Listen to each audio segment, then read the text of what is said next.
जय श्री कृष्णा मित्रों। महाभारत का युद्ध समाप्त हो गया था। इस युद्ध में पांडवों की विजय तो कौरवों की पराजय हो गई थी। भीम ने भगवान श्री कृष्ण की मदद और छल का सहारा लेकर दुर्योधन की जंगा को तोड़ दिया था, जिस कारण दुर्योधन अपने रक्त में डूबा कुरुक्षेत्र की उस रणभूमि में पड़ा जिंदगी और मृत्यु के बीच झूल रहा था। भीम ने भले ही दुर्योधन की जंगा को तोड़ दिया था, लेकिन वह दुर्योधन की हिम्मत को नहीं तोड़ पाया था। कुरुक्षेत्र की रणभूमि में लहूलुहान पड़ा दुर्योधन अब भी युद्ध के बारे में सोच रहा था कि तभी द्रोणाचार्य पुत्र अश्वत्थामा, कुलगुरु कृपाचार्य और कृतवर्मा दुर्योधन से मिलने आते हैं। अपने मित्र दुर्योधन को रक्त में सना और दर्द से कराहते हुए देख अश्वत्थामा भावुक हो जाता है। अश्वत्थामा को रोते हुए देख दुर्योधन ने कहा, रोते क्यों हो मित्र? यह घाव घाव से बहता हुआ लहू और यह पीड़ा, हे मित्र, यही तो वीरों की संपत्ति है। इन्हें देखकर विलाप मत करो, बल्कि मुझे बधाई दो। तुम्हारा मित्र दुर्योधन भी कपट और अनैतिक के उसी शस्त्र से मारा गया जिससे गुरुदेव मारे गए थे। मेरे लिए पीड़ा के यह पल गर्व के पल के समान है, इसीलिए रो मत, मुझे बधाई दो मित्र।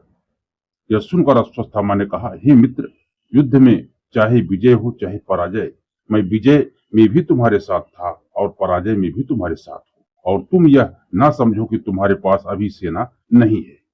तुम्हारी सेना में अभी 3 महान योद्धा हैं, कुलगुरु कृपाचार्य, महान योद्धा कृतवर्मा और स्वयं मैं।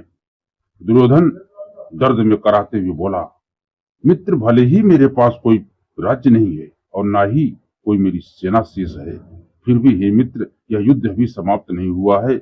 जब तक मैं जीवित हूँ यह युद्ध समाप्त हो ही नहीं सकता। मैं दुर्योधन इस रात्रि को साक्षी मानकर गुरुपुत्र अश्वत्थामा को अपना प्रधान सेनापति नियुक्त करता हूँ। यह सुनकर अश्वत्थामा उत्तेजित स्वर में बोलता है, सेनापति के लिए आपका क्या आदेश है राजन? इस पर दुर्योधन ने क्रोधित स्वर में कहा, मुझे पांडवों के कटे हुए शीश चाहिए। नमस्कार दोस्तों, हमारे मोटिवेशनल आरके ब्लॉग चैनल में आपका बहुत स्वागत है। दोस्तों, आप लोग वीडियो को अंत तक जरूर देखें और कमेंट में जय श्री कृष्ण लिखकर भगवान श्री कृष्ण का आभार जरूर व्यक्त करें, ताकि आपके पूरे घर परिवार के ऊपर भगवान श्री कृष्ण की कृपा सदैव बनी रहे। तो दोस्तों, आगे आप ऐसी कुछ जानकारियां पाने वाले हैं जिसे सुनकर आप भावुक हो जाएंगे। मरते हुए दुर्योधन ने ऐसा क्या कह दिया कि जो पूरा कौरवों के लिए गौरव की बात थी। तो मित्रों, कहानी को हम आगे बढ़ाते हैं। दुर्योधन कहता है, मुझे कटे हुए पांडवों के सर चाहिए। अश्वत्थामा, मैं अब तक किसी न किसी तरह अपने जीवन की डोरी को पकड़े रखूंगा, परंतु हे मित्र, शीघ्र करना, क्योंकि अब मेरी भुजाओं में इतना भी बल नहीं रह गया है जितना हुआ करता था। अतः मैं जीवन की डोरी को ज्यादा देर तक पकड़कर नहीं रख पाऊंगा। अश्वत्थामा बोला, चिंता मत करो मित्र, मैं इसी समय पांडवों पर आक्रमण करूंगा। और यह सुनकर कृपाचार्य बोले, इस समय आक्रमण करोगे? अश्वत्थामा, यह तुम क्या कह रहे हो? क्या तुम युद्ध की मर्यादा का उल्लंघन करोगे? इस पर अश्वत्थामा क्रोधित स्वर में बोला, जब वे पांडव युद्ध की मर्यादा का उल्लंघन कर सकते थे तो मैं क्यों नहीं कर सकता? आचार्य, क्या आप भूल गए कि उन्होंने किस प्रकार छल द्वारा मेरे पिताश्री को निहत्थे करके मारा था? और क्या आप उनकी छल से भरी रणनीति के इस प्रतीक को नहीं देख रहे हैं, जो आज अपने रक्त में नहाया इस रणभूमि में पड़ा अपने जीवन की आखिरी सांसें गिन रहा है? हे आचार्य, इस युद्ध में हम सभी मर्यादाओं को बहुत पीछे छोड़ आए हैं। पांडव मेरे ऋणी है और उन्हें अपने प्राण देकर मेरा यह ऋण चुकाना ही पड़ेगा। हे मित्र दुर्योधन, मैं वचन देता हूँ कि सूर्योदय होने से पहले मैं तुम्हें 5 पांडवों के सर ला करके तुम्हारे कदमों में रखूंगा। अब मुझे आज्ञा दो।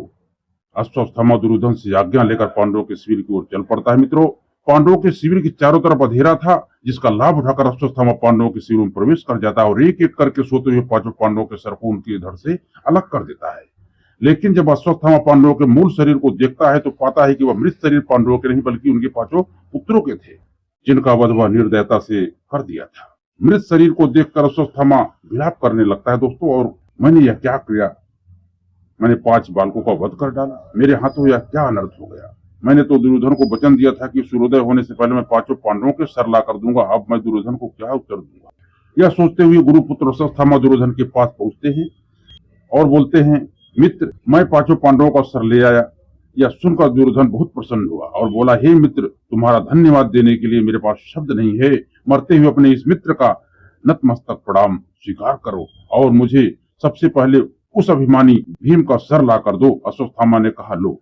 मित्र उस अभिमानी भीम का सिर दुर्योधन भीम के सर को हाथ में लेकर के इतनी जोर से दबाता है कि वह सर चूर चूर होकर पृथ्वी पर गिर पड़ता है। यह देख दुर्योधन अश्वत्थामा से कहता है, हे मित्र, मेरे साथ इस जीवन में सभी ने विश्वासघात किया है, परंतु मित्र मुझे तुमसे यह उम्मीद नहीं थी। अश्वत्थामा आश्चर्य से दुर्योधन की ओर देखा और बोला, यह क्या आप कह रहे हो मित्र दुर्योधन? दुर्योधन क्रोध में बोला, हाँ अश्वत्थामा, तुमने मुझसे विश्वासघात किया है। जो सर इन घायल हाथों में अधमरी शक्ति से इतनी सरलता से चूर चूर हो जाए, वो महाबली भीमसेन का सर हो ही नहीं सकता। तुमने मुझे धोखा दिया है। मित्र बताओ, यह किसका सर था? तुम किसका सर लेकर आए हो? अश्वत्थामा ने धीमे स्वर में कहा, मैं शिविर में पहुंचा तब तक पांडव वहां से जा चुके थे। मैं उनका पीछा भी करता तो उन्हें मार नहीं सकता था, क्योंकि वासुदेव उनके साथ में थे। यह सुनकर दुर्योधन ने अश्वत्थामा से पूछा, तो यह 5 सिर किसके हैं? गुरुपुत्र अश्वत्थामा ने उत्तर दिया, यह 5 सर उन अधर्मी पांडवों के पुत्र के हैं। मैंने उनके 5 पुत्रों का वध कर डाला है। यह सुनकर दुर्योधन गंभीर स्वर में बोला, यह तुमने क्या अनर्थ कर दिया? तुमने तो गुरुपुत्र, तुमने तो वह पाप किया है जो मेरी जांग तोड़कर भीम ने भी नहीं किया था। तुमने पांडवों के निर्दोष शिशुओं को मार दिया।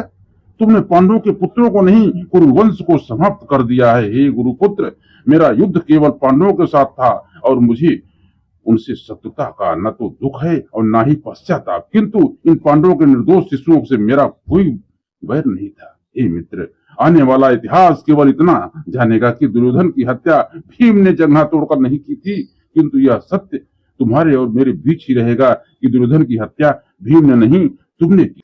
मेरी हत्या तुमने की है अश्वत्थामा, तुमने की है। यह कहकर दुर्योधन मृत्यु को प्राप्त हो जाता है और अश्वत्थामा दुर्योधन के शव के पास बैठा रोने लगता है। तो मित्रों, यह था दुर्योधन और अश्वत्थामा के बीच आखिरी संवाद। आपको यह हमारी वीडियो कैसी लगी? हमारी वीडियो आपको अच्छी लगी मित्रों, एक लाइक जरूर करें, और यदि चैनल में आप लोग नए हैं तो चैनल को सब्सक्राइब करके बेल आइकन को जरूर प्रेस करें, ताकि ऐसा ही ज्ञानवर्धक, प्रेरणादायी और वीडियो आपको हमेशा मिलता रहे। और आपका कोई राय हो, कोई सुझाव हो तो अवश्य दें।